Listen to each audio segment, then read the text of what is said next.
plein cœur de la Sibérie, au nord de la très grande Russie, vivait une vieille babouchka qui connaissait les secrets du bonheur.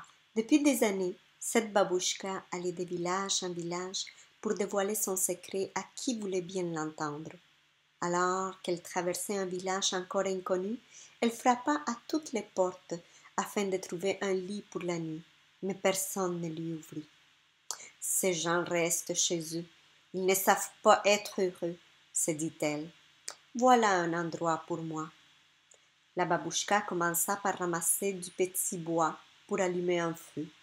Puis, elle alla remplir sa gamelle au puits et la posa dessus. Un petit garçon s'approcha d'elle. Que faites-vous?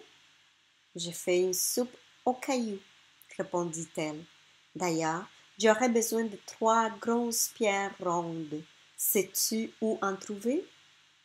Le petit garçon fila chercher 3 belles pierres qu'il lui tendit.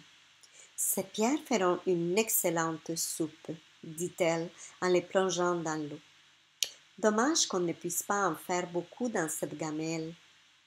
Ma mère a une grosse marmite, dit le garçon. Je vais la chercher.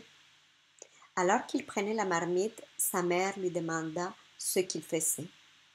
Il y a une babouchka sur la place du village. Elle fait une soupe à cailloux. J'aimerais bien voir ça.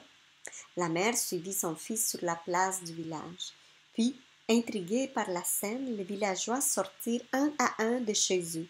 Évidemment, précisa la babouchka, la vraie soupe aux cailloux doit être assaisonnée avec du sel et du poivre, mais je n'en ai pas.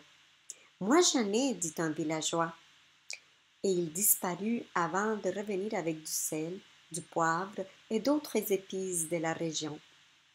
La babouchka goûta la soupe. La dernière fois que j'ai eu des pierres de cette forme, j'y ai ajouté quelques carottes. C'était délicieux. Des carottes? Demanda une autre femme. Je crois que j'en ai une ou deux chez moi. Je vais voir.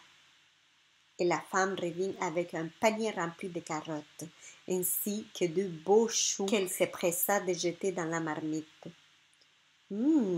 Soupira la babouchka. Quel dommage que je n'ai pas d'oignons. Ce serait si bon. Oh oui, dit un fermier, je cours en chercher. Et petit à petit, chacun apporta de quoi enrichir la soupe.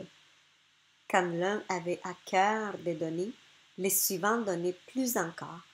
Poireaux, tomates, saucisses, lard fumé, la soupe dégageait à présent une délicieuse odeur. Enfin, la babouchka déclara « La soupe est prête !»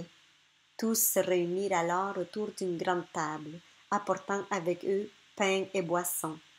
Quel festin! Au village, on n'avait jamais vu ça. Après le repas, chants et danses se prolongèrent jusqu'à tard dans la nuit. Le village avait retrouvé le bonheur et la joie grâce à 3 cailloux et une vieille babouchka.